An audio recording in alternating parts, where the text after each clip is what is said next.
Levítico 4. O Senhor ordenou a Moisés: diga aos israelitas, quando alguém pecar sem intenção fazendo o que é proibido em qualquer dos mandamentos do Senhor, assim se fará. Se for o sacerdote ungido que pecar, trazendo culpa sobre o povo, trará ao Senhor um novilho sem defeito como oferta pelo pecado que cometeu. Apresentará ao Senhor o novilho à entrada da tenda do encontro, porá a mão sobre a cabeça do novilho que será morto perante o Senhor. Então o sacerdote ungido pegará um pouco do sangue do novilho e o levará à tenda do encontro, molhará o dedo no sangue e o aspergirá 7 vezes perante o Senhor diante do véu do santuário. O sacerdote porá um pouco do sangue nas pontas do altar do incenso aromático que está perante o Senhor na tenda do encontro. Derramará todo o restante do sangue do novilho na base do altar do holocausto, na entrada da tenda do encontro. Então retirará toda a gordura do novilho da oferta pelo pecado, a gordura que cobre as vísceras e está ligada a elas, os 2 rins com a gordura que os cobre e que está perto dos lombos, e o lóbulo do fígado que ele removerá junto com os rins, como se retira a gordura do boi sacrificado como oferta de comunhão. Então o sacerdote queimará essas partes no altar dos holocaustos. Mas o couro do novilho e toda a sua carne, bem como a cabeça e as pernas, as vísceras e os excrementos, isto é, tudo o que restar do novilho, ele levará para fora do acampamento a um local cerimonialmente puro, onde se lançam as cinzas. Ali os queimará sobre a lenha de uma fogueira, sobre o monte de cinzas. Se for toda a comunidade de Israel que pecar sem intenção, fazendo o que é proibido em qualquer dos mandamentos do Senhor, ainda que não tenha consciência disso, a comunidade será culpada. Quando tiver consciência do pecado que cometeu, a comunidade trará um novilho como oferta pelo pecado e o apresentará diante da tenda do encontro. As autoridades da comunidade porão as mãos sobre a cabeça do novilho perante o Senhor, e o novilho será morto perante o Senhor. Então o sacerdote ungido levará um pouco do sangue do novilho para a tenda do encontro, molhará o dedo no sangue e o aspergirá 7 vezes perante o Senhor diante do véu. Porá o sangue nas pontas do altar que está perante o Senhor, na tenda do encontro, e derramará todo o restante do sangue na base do altar dos holocaustos, na entrada da tenda do encontro. Então retirará toda a gordura do animal e a queimará no altar, e fará com este novilho como se faz com o novilho da oferta pelo pecado. Assim, o sacerdote fará propiciação por eles, e serão perdoados. Depois levará o novilho para fora do acampamento e o queimará como queimou o primeiro. É oferta pelo pecado da comunidade. Quando for um líder que pecar sem intenção, fazendo o que é proibido em qualquer dos mandamentos do Senhor, o seu Deus, será culpado. Quando o conscientizarem do seu pecado, trará como oferta um bode sem defeito, porá a mão sobre a cabeça do bode que será morto no local onde o holocausto é sacrificado, perante o Senhor. Esta é a oferta pelo pecado. Então o sacerdote pegará com o dedo um pouco do sangue da oferta pelo pecado e o porá nas pontas do altar dos holocaustos e derramará o restante do sangue na base do altar. Queimará toda a gordura no altar como queimou a gordura do sacrifício de comunhão. Assim, o sacerdote fará propiciação pelo pecado do líder, e este será perdoado. Se for alguém da comunidade que pecar sem intenção, fazendo o que é proibido em qualquer dos mandamentos do Senhor, o seu Deus, será culpado. Quando o conscientizarem do seu pecado, trará como oferta pelo pecado que cometeu uma cabra sem defeito. Porá a mão sobre a cabeça do animal da oferta pelo pecado, que será morto no lugar dos holocaustos. Então o sacerdote pegará com o dedo um pouco do sangue e o porá nas pontas do altar dos holocaustos, e derramará o restante do sangue na base do altar. Então retirará toda a gordura como se retira a gordura do sacrifício de comunhão. O sacerdote a queimará no altar como aroma agradável ao Senhor. Assim o sacerdote fará propiciação por esse homem, e ele será perdoado. Se trouxer uma ovelha como oferta pelo pecado, terá que ser sem defeito. Porá a mão sobre a cabeça do animal que será morto como oferta pelo pecado no lugar onde é sacrificado o holocausto. Então o sacerdote pegará com o dedo um pouco do sangue da oferta pelo pecado e o porá nas pontas do altar dos holocaustos e derramará o restante do sangue na base do altar. Retirará toda a gordura, como se retira a gordura do cordeiro do sacrifício de comunhão. O sacerdote a queimará no altar, em cima das ofertas dedicadas ao Senhor, preparadas no fogo. Assim o sacerdote fará, em favor dele, propiciação pelo pecado que cometeu, e ele será perdoado.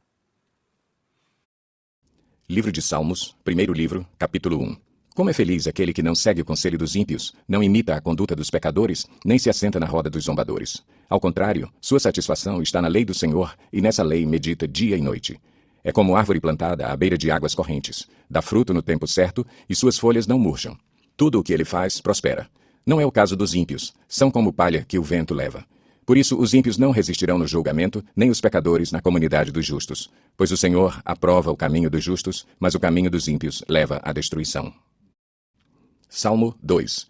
Por que se amotinam as nações e os povos tramam em vão? Os reis da terra tomam posição e os governantes conspiram unidos contra o Senhor e contra o seu ungido e dizem: façamos em pedaços as suas correntes, lancemos de nós as suas algemas.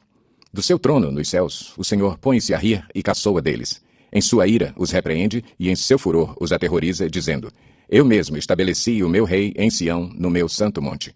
Proclamarei o decreto do Senhor. Ele me disse: tu és meu filho, eu hoje te gerei.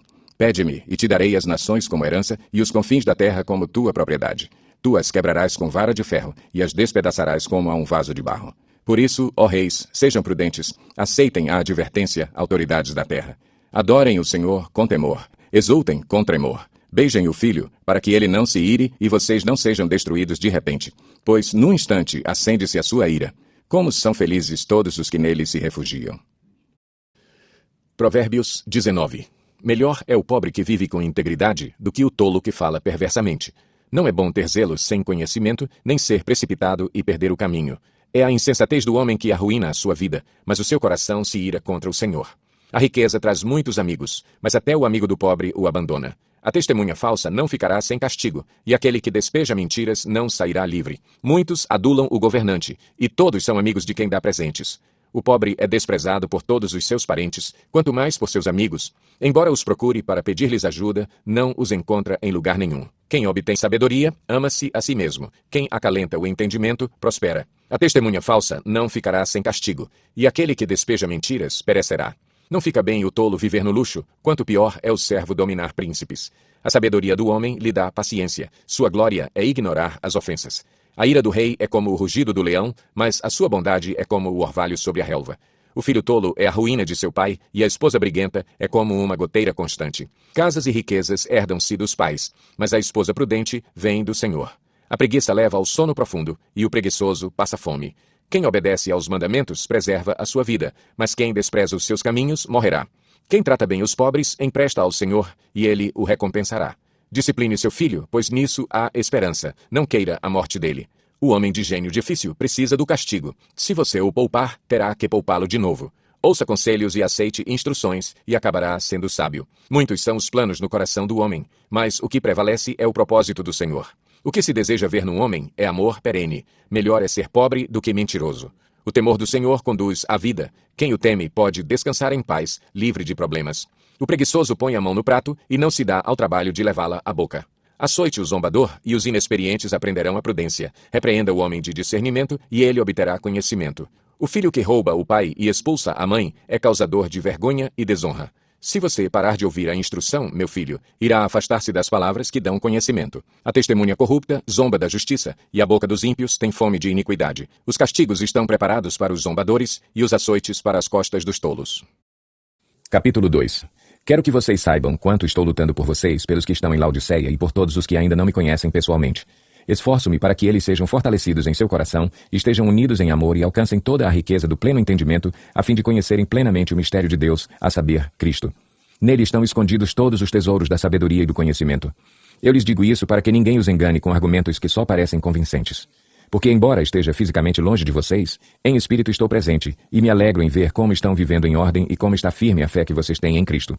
Portanto, assim como vocês receberam Cristo Jesus, o Senhor, continuem a viver nele, enraizados e edificados nele, firmados na fé como foram ensinados, transbordando de gratidão.